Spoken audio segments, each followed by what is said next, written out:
Welcome to T-SAT. ఈరోజు ఈ వీడియోలో మనం కుతుబ్ షాహీల గురించి నేర్చుకుందాము. ఆల్రెడీ మనము కుతుబ్ షాహీల గురించి గత వీడియోలో నేర్చుకున్నాము. మిగిలిన పార్ట్ ఇక్కడ డిస్కస్ చేసుకుందాము. రైట్, ఇక సాహిత్యం విషయంకి వచ్చినట్లయితే కుతుబ్ షాహీల యొక్క అధికార భాష రాజభాష పర్షియన్ భాష. పర్షియన్ భాషలోనే శాసనాలు జారీ చేయడం జరిగింది. ఈ శాసనాలు తెలుగు మరియు ఉర్దూ భాషలోకి అనువదించబడేవి.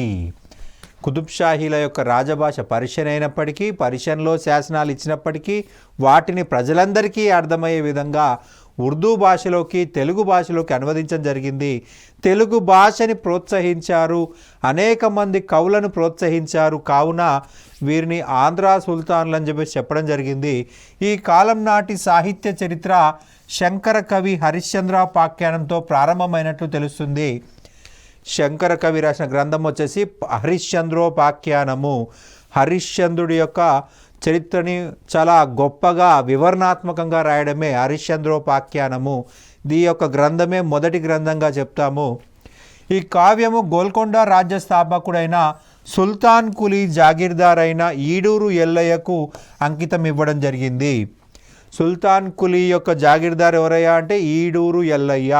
ఆ ఈడూరు ఎల్లయ్యకి అంకితం ఇవ్వడం జరిగింది. ఆ ఈడూరు ఎల్లయ్య దగ్గర నుండి ఈ యొక్క కవిగా చెప్పాల్సి ఉంటుంది శంకర కవి. ఇబ్రహీం చూసినట్లయితే ఇబ్రహీం కులీ కుతుబ్ షా ఇతడు చాలా చక్కటి తెలుగును మాట్లాడేవాడు. ఇతను విజయనగర ఆస్థానంలో ఉన్నాడండి. జంషీద్ కాలంలో అలియా రామరాయ ద్వారా అతను స్థావరం పొందడం జరిగింది. రైట్, అనేక ముఖ్యమైన కవులని ఆయన కలుసుకున్నాడు. అష్టదిగ్గజ కవుల ద్వారా ఇతను భట్టుమూర్తి లాంటి కవులతో ఫ్రెండ్షిప్ చేయడం జరిగింది. చాలా చక్కటి తెలుగు మాట్లాడేవారు ఈ యొక్క ఇబ్రహీం కులీ కుతుబ్ షా. ఇబ్రహీం కులీ కుతుబ్ షా తెలుగు మాట్లాడితే ఇతను తెలుగువాడా లేదా పర్షియన్ వాడా అనేది తెలుసుకోవడం అంత అసాధ్యము. అంత చక్కటి తెలుగు మాట్లాడతాడు, తప్పులు లేని తెలుగు మాట్లాడతాడు. మనమన్నా ఇతర భాషా పదాలను ఇంగ్లీష్ కావచ్చు, ఉర్దూ కావచ్చు పదాలు మిక్స్ చేసాం, కానీ అతను ఎటువంటి పదాలు మిక్స్ చేయకుండా ప్యూర్ తెలుగు మాత్రమే మాట్లాడేవాడు.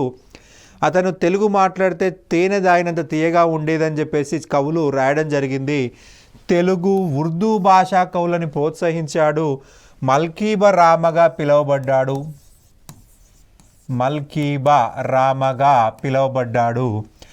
ఇక మనకి మొదటి కవి చూసినట్లయితే కందుకూరి రుద్రకవి. ఈ కందుకూరి రుద్రకవి సుగ్రీవ విజయం అనేటువంటి గ్రంథాన్ని రచించడం జరిగింది. ఈ సుగ్రీవ విజయము తెలుగులో మొట్టమొదటి యక్షగానము. యక్షుడి వేషంలో ఉన్నటువంటి వ్యక్తి పాడే పాటలే యక్షగానం అని చెప్పాల్సి ఉంటుంది. మనకు లభిస్తున్నంత ప్రకారము, ఇప్పటి వరకు లభిస్తున్న ప్రకారము సుగ్రీవ విజయమే మొట్టమొదటి యక్షగానం అని చెప్పాల్సి ఉంటుంది తెలుగు భాషలో. మనకి తెలుగు భాష కన్నడ భాషల్లో యక్షగానం కనిపిస్తుంది. తెలుగులో మొదటిది అంటే సుగ్రీవ విజయం అని గుర్తుపెట్టుకోవాలి. నిరంకుశోపాఖ్యానము. ఇందులో వివిధ రకాల సామాజిక పరిస్థితుల గురించి మనకు వర్ణించడం జరిగింది.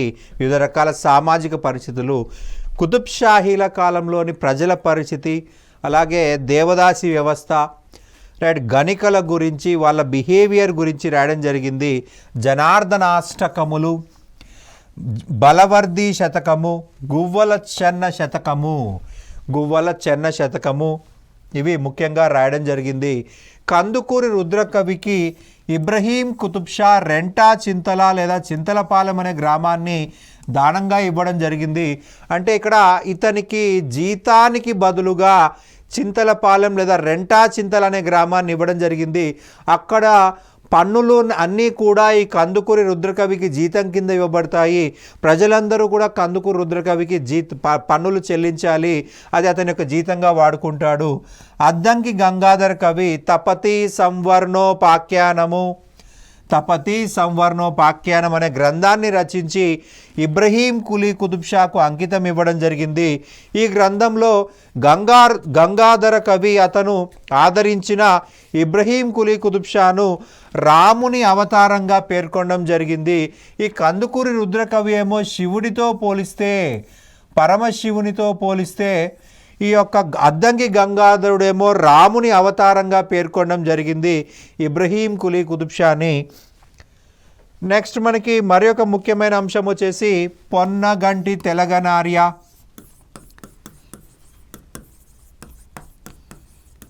ఈ పొన్నగంటి తెలగనార్య పటాన్ చెరు జాగీర్దార్ అయినటువంటి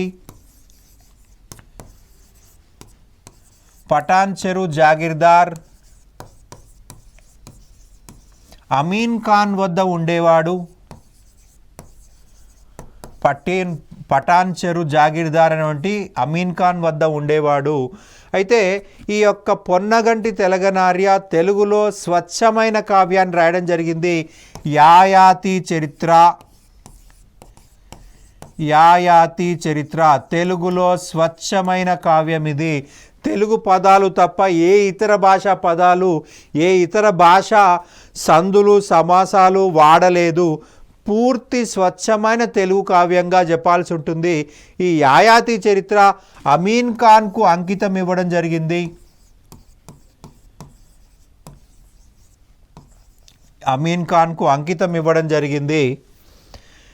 ఈ యొక్క అమీన్ ఖాన్ ఈ యొక్క పటాన్ చెరు యొక్క జాగీర్దార్గా చెప్పాల్సి ఉంటుంది. ఇబ్రహీం కాలంలో ఈ అమీన్ ఖాన్ చాలా గొప్పగా ప్రజలను పరిపాలించడం జరిగింది. దాన ధర్మాలు కూడా చేశారని గుర్తుపెట్టుకోవాల్సి ఉంటుంది. మహమ్మద్ కులీ కుతుబ్ షా ఇతని కాలంలో సారంగు తమ్మయ్య వైజయంతి విలాసం అనే గ్రంథం రాయడం జరిగింది. వైజయంతి విలాసము. ఈ కవి గోల్కొండ నుండి పన్నులు వసూలు చేసే అధికారిగా కరుణంగా పనిచేయడం జరిగింది. ఎల్లారెడ్డి బాలభారతం కావ్యాలు రాయడం జరిగింది. ఎల్లారెడ్డి బాలభారత కావ్యాలు రాయడం జరిగింది. మల్లారెడ్డి పద్మపురాణం, షట్ చక్రవర్తి చరిత్ర, శివ ధర్మోత్తరం. రైట్, ఈ యొక్క మనకి మల్లారెడ్డి గుర్తుపెట్టుకోవాల్సి ఉంటుందండి. మల్లారెడ్డి పద్మపురాణం, షట్ చక్రవర్తి చరిత్ర, శివ ధర్మోత్తం. మనకి ఎక్కువసార్లుగా రిపీట్ అయింది పద్మపురాణం అనేటువంటి పదము. ఈ యొక్క బుక్ ఎక్కువసార్లు గత ఎగ్జామ్ రిపీటెడ్గా అడగబడింది. పద్మపురాణం రాసినటువంటి మల్లారెడ్డి ఏ రాజుకి సమకాలీనుడు అని చెప్పేసి అడిగారు. మహమ్మద్ కులీ కుతుబ్ షా. మనకి మహమ్మద్ కులీ కుతుబ్ షా కాలంలో పద్మపురాణం రాసింది ఎవరు అన్నారు? మల్లారెడ్డి. ఇది గుర్తుపెట్టుకోవాల్సి ఉంటుంది. సింగనాచార్యులు లేదా సింగరాచార్యులు సీతా కళ్యాణం, రాఘవ యాదవ పాండవీయం. ఇది త్యర్థి. 3 విషయాల గురించి ఇందులో మనకి ద్వర్ది అంటే 2 అర్థాలు, త్యర్థి అంటే 3 అర్థాలు. రాఘవ రామాయణం, యాదవ శ్రీకృష్ణుడి గురించి, అలాగే పాండవీయం పాండవుల గురించి. అలాగే నెక్స్ట్ కవి వచ్చేసి పట్టమట సోమయాజి సూత సంహిత, బ్రహ్మోత్తర ఖండం అనే గ్రంథాలు రాయడం జరిగింది. నేబతి కృష్ణమాత్యుడు రాజనీతి రత్నాకరం అనే గ్రంథాన్ని రాయడం జరిగింది. సిద్ధరాయ కవి ప్రభుదేవర వాక్యం రాయడం జరిగింది. సిద్ధరాయ కవి ప్రభుదేవర వాక్యం. గవాసి అనేటువంటి ఉర్దూ కవి తూతీనామాను రచించడం జరిగింది. ఈ తూతీనామా వచ్చేసి సంస్కృతంలో ఉన్నటువంటి శుకసత్పతిని పర్షియన్ భాషలోకి అనువదించడం జరిగింది. తూతీనామా, తూతి రామచిలుక పేరు మీద రాశాడనమాట. శుకసత్పతిలోని కథలనన్నీ కూడా తూతీనామా పేరుతో పర్షియన్ భాషలోకి అనువదించాడు. పర్షియన్ భాషనే పారసీక భాష అంటాము. ఇబన్-ఏ నిషాతి పూల్బన్ అనే కావ్యాన్ని రాయడం జరిగింది. పూల్బన్ అనే కావ్యాన్ని రాశాడు. క్షేత్రయ్య, ఈయన అబ్దుల్లా కుతుబ్ షా ఆదరించాడు. అబ్దుల్లా కుతుబ్ షా ఆస్థానంలో ఉన్నటువంటి వ్యక్తి క్షేత్రయ్య అసలు పేరు వరదయ్య. ఇతను కృష్ణా జిల్లాలోని మొవ్వా గ్రామానికి చెందిన వ్యక్తి. మొవ్వలోని గోపాలకృష్ణుడిపై అనేక పదాలను చెప్పాడు కాబట్టి మొవ్వ గోపాల పదాలు అని చెప్పేసి పిలుస్తారు ఇతని యొక్క రచనలని. మొవ్వలో ఉన్నటువంటి గోపాలకృష్ణునిపై అనేక పదాలు రచనలు చేశాడు. ఆ రచనలని సింగిల్ లైన్లో చెప్పాలంటే మొవ్వ గోపాల పదాలని ప్రసిద్ధిగాంచాయి. ఈయన రచించిన 4500 పదకీర్తనల్లో 1500 పదాలు అబ్దుల్లా కుతుబ్ షాకి అంకితం ఇవ్వడం జరిగింది. ఈ పదాన్ని బేస్ చేసుకొని కొన్ని వందల పాటలు రాసేవారు. మనకి కర్ణాటక సంగీతం, దక్షిణ భారతదేశ సంగీతము, కర్ణాటక సంగీతము, ఈ కర్ణాటక సంగీతం అభివృద్ధికి ఇతను కూడా ఒక ముఖ్య కారకుడు అని చెప్పాల్సి ఉంటుంది. ఇతర కవులు చూసినట్టయితే వేమన 1625లో ఉన్నాడండి, 4000 పద్యాలు రచించాడు వేమన. మనకి వేమన కూడా కుతుబ్షాహీల కాలానికి చెందినవాడే చెప్పాల్సి ఉంటుంది. పోతులూరి వీరబ్రహ్మేంద్ర స్వామి కూడా ఈ యొక్క కుతుబ్షాహీల కాలానికి చెందిన వ్యక్తిగా చెప్పాల్సి ఉంటుంది. వీళ్ళిద్దరూ కూడా సమాజంలోని సంస్కరణకి ముఖ్య ప్రాధాన్యత ఇవ్వడం జరిగింది. వేమన, శ్రీ పోతులూరి వీరబ్రహ్మేంద్ర స్వామి వీళ్ళిద్దరూ కూడా మూఢనమ్మకాలకు వ్యతిరేకంగా పోరాడడం జరిగింది. సమాజంలో ప్రజలందరినీ గౌరవంగా బతికేలాగా మూఢనమ్మకాలకు వ్యతిరేకంగా, అంటరాంతకు వ్యతిరేకంగా పోరాడిన వ్యక్తులు. లక్ష్మీ నరసింహ విలాసం అనే గ్రంథం రాశాడు. కర్పూర కృష్ణమాచార్యుడు భగవద్గీతను ద్విపద కావ్యంగా రాశాడు. ద్విపద కావ్యంగా రాయడం జరిగింది. సురభి మాధవరాయలు చంద్రికా పరిణయం అనే గ్రంథాన్ని రాయడం జరిగింది. చంద్రికా పరిణయం. నెక్స్ట్ ఇక ఇబ్రహీం కుతుబ్ షా యొక్క నిర్మాణాలు చూసినట్లయితే మనకు ప్రధానంగా నిర్మాణాలు అంటే ఈ యొక్క ఇబ్రహీం నుంచి స్టార్ట్ అవుతాయి. మనకు సుల్తాన్ కులీ కాలంలో ప్రధానంగా గోల్కొండ కోటని పటిష్టం చేశారు. సుల్తాన్ కులీ గోల్కొండ కోట లోపల దోమినార్ మసీదు నిర్మించడం జరిగింది. ఇంకా కూడా మనకు ఆ దోమినార్ మసీదు కనిపిస్తుంది ఈ యొక్క గోల్కొండ కోట లోపల. ఇబ్రహీం కులీ కుతుబ్ షా కాలంలో ప్రధానంగా మనకి మూసీ నదిపై క్రీస్తు శకం 1578లో పురాణాపుల్ వంతెన నిర్మించారు. పురాణాపుల్ వంతెన, దీన్నే నర్వా అని చెప్పేసి పిలిచేవారు. మూసీ నదిపై మొదటి వంతెన పురాణాపుల్ వంతెన. ఇతని యొక్క కుమారుడు మహమ్మద్ కులీ కుతుబ్ షా ఎప్పుడు కూడా మూసీ నది దాటి వెళ్ళేవాడు. సో అతన్ని కాపాడే ఉద్దేశంతో మూసీ నది పైన పురాణాపుల్ వంతెన నిర్మించడం జరిగింది. ఫ్రెంచ్ బాటసారి ట్రావెర్నియర్ దీన్ని ప్యారిస్లోని పోంట్ న్యూప్తో పోల్చాడు. మనకి ప్యారిస్లో కూడా ఒక పోంట్ న్యూప్ అనే పేరుతో ఒక బ్రిడ్జ్ అనేది కనిపిస్తుందండి. దీన్ని ప్రేమకి వంతెన, ప్రేమకి వారధి అని చెప్పేసి ట్రావెర్నియర్ తన గ్రంథంలో రాసుకున్నాడు. ఫ్రాన్స్లో ప్యారిస్లో కూడా ప్రేమకు వారధి అనేటువంటి పోంట్ న్యూప్ని ఉంది. సో దానితో పోల్చాడు ఈ పురాణాపుల్ వంతెనని. రైట్. మహమ్మద్ కులీ కుతుబ్ షా తన యొక్క ప్రేయసి అయినటువంటి భాగ్యవతిని కలవడం కోసం చిస్లం అనే గ్రామానికి వెళ్ళేవాడు. ఆ చిస్లం గ్రామానికి వెళ్ళేటప్పుడు మూసీ నదిని దాటడం కోసము ఇక్కడ ఒక బ్రిడ్జ్ కన్స్ట్రక్ట్ చేయడం జరిగింది. పురాణాపుల్ బ్రిడ్జ్ అన్నమాట.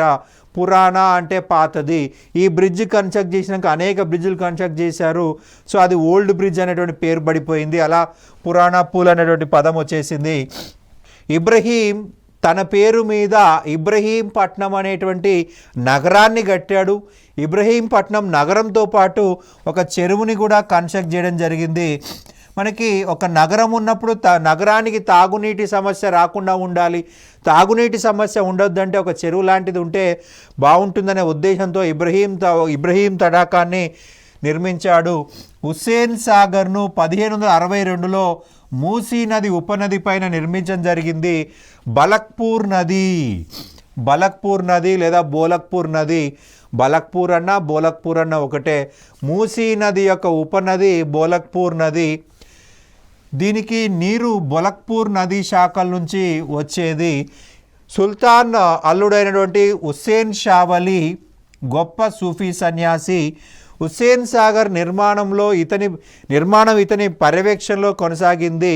హుస్సేన్ సాగర్ పొడవు 1.5 మైల్ అని చెప్పాల్సి ఉంటుంది. 1.5 మైల్. విస్తీర్ణము 8 చదరపు మైళ్ళు. నగరవాసులకి తాగునీటి సరఫరా కోసం దీన్ని నిర్మించారు.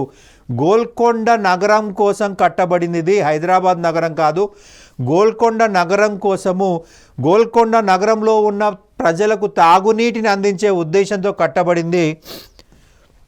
గోల్కొండ దుర్గ ప్రాకారము, పూల్బాగ్, ఇబ్రహీంబాగ్, లంగర్ హౌస్. ఈ లంగర్ హౌస్లో ఇక్కడ భోజనాలు జరిగేవి. లంగర్ భోజనశాల. లంగర్ అంటే పర్షియన్ భాషలో భోజనశాల. సామూహిక భోజనాలు. రాజు లేదా సుల్తాన్ పేదలకు అనాథలకు ఆహారాన్ని ఇక్కడ దానం చేసేవారు. పేదలకు అనాథలకు ఆహారాన్ని దానంగా ఇవ్వడం జరిగింది. రెగ్యులర్గా ఇక్కడ ఆహారం అనేది డొనేట్ చేసేవాళ్ళు. ఇక నెక్స్ట్ చూసినట్లయితే మహమ్మద్ కులీ కుతుబ్ షా. మహమ్మద్ కులీ కుతుబ్ షా నిర్మాణాల్లో మొదటిది హైదరాబాదు నగరం అని చెప్పాల్సి ఉంటుంది. మహమ్మద్ కులీ కుతుబ్ షా హైదరాబాద్ నగర నిర్మాతగా చెప్పాల్సి ఉంటుంది. ఇతని దగ్గర పనిచేసినటువంటి పేష్వా ప్రధానమంత్రి మీర్ మొమిన్ అస్రాబాదీ. మీర్ మొమిన్ అస్రాబాదీ ఇతను దగ్గరుండి ఈ యొక్క హైదరాబాదు నగర నిర్మాణాన్ని చేపట్టడం జరిగింది. మీర్ మొమిన్ అస్రాబాదీ 1581లో ఇరాన్ నుంచి దక్కన్కు వలస వచ్చి గోల్కొండ రాజ్యంలో ఉపాధ్యాయునిగా ఆలింగా పనిచేశాడు. 1585లో ఇతడు సుల్తాన్ మహమ్మద్ కులీ కుతుబ్ షాకు అభిమానాన్ని పొంది గోల్కొండ ప్రధానమంత్రిగా నియమించబడ్డాడు. పీష్వాగా నియమించబడ్డాడు. అస్రాబాదీ తన మాతృదేశమైన ఇరాన్ పాలిస్తున్న రాజవంశీయులైన సఫావీద్ వారితో గోల్కొండ సుల్తాన్లకు సన్నిహిత సంబంధాలను ఏర్పరిచాడు. గొప్ప రిలేషన్స్ డెవలప్ చేశాడనమాట. ఇతడు గొప్ప పరిపాలనవేత్త మరియు ఇంజనీర్ కూడా. తన సుల్తాన్ తలపెట్టిన హైదరాబాదు నగర నిర్మాణాల్లో తన గత అనుభవాన్ని ఉపయోగించడం జరిగింది. తన ప్రణాళిక ద్వారా త్రిభుజాకారంలో రూపొందించాడు. హైదరాబాద్ నిర్మాణం అంతా కూడా త్రిభుజాకారంలో కట్టడం జరిగింది. చార్మినార్ పరిసర ప్రాంతాల్లో ప్రధాన భవనాలు ఉండేటట్లు ప్రణాళిక తయారు చేశాడు. చార్మినార్ చుట్టుపక్కలే అన్నీ ఉండే విధంగా ప్లాన్ చేశాడు. మీర్ మొమిన్ అస్రాబాదీ తన మాతృదేశమైన ఇరాన్లోని ఈస్ఫహాన్ నగరాన్ని హైదరాబాద్ నగర నిర్మాణానికి మోడల్గా తీసుకున్నాడు. ఈస్ఫహాన్ నగరం యొక్క మోడల్ని హైదరాబాదు నగర నిర్మాణానికి ఉపయోగించుకున్నాడు మీర్ మొమిన్ అస్రాబాదీ. ఇరాన్లోని సఫాయీద్ నగరంలోని మైదానీ నక్షాజహాన్ మాదిరిగా చార్మినార్ను ప్రధాన కూడలిగా రూపొందించాడు. 4 దిక్కులా ఉండే విధంగా చార్మినార్ను రూపొందించాడు. 1591లో ప్రారంభమై దీని నిర్మాణాన్ని డబుల్ క్రాస్ రూపంలో చేయడం జరిగింది. మూసీ నదిపై ఈ నగరానికి రేఖాశాస్త్ర పద్ధతిలో నిర్మాణ ప్రణాళికను మహమ్మద్ కులీ తయారు చేసి పునాదులేశాడు. భవనాలలో ఉద్యానవనాలతో విస్తరించింది కాబట్టి హైదరాబాద్ నగరాన్ని బాగ్ నగరం అని పేరు వచ్చిందని తేవ్నాట్ చెప్పాడు. అనేక భవనాలు ఉన్నాయి, అనేక ఉద్యానవనాలు ఉన్నాయి. సో వీటి పేరు మీదనే బాగ్ నగరం అనే పేరు వచ్చింది అంటున్నాడు తేవ్నట్ అనేటువంటి విదేశీ యాత్రికుడు. చార్మినార్ నిర్మాణానికి 4 మార్గాలు కలిస్తే కూడడిని స్థలంగా రూపొందించాడు. ఉత్తర దిశ నుండి మార్గము మూసీ నది వరకు, దక్షిణ దిశ మార్గం కోహెర్ వరకు, పశ్చిమ దిశ మార్గము గోల్కొండ అవతలి భాగాల వరకు, తూర్పు తీరం మార్గము బంగాళాఖాతం వరకు విస్తరించి ఉండేది.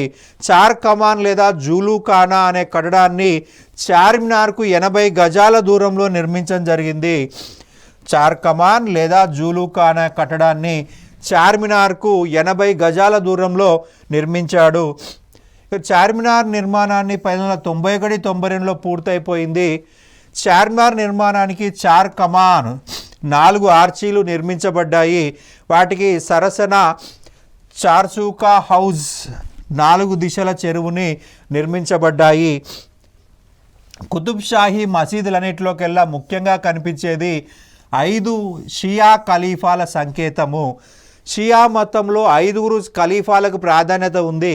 సో ప్రతి కన్స్ట్రక్షన్లో కూడా 5 ఆర్చులు ఉండే విధంగా చూసుకుంటారు.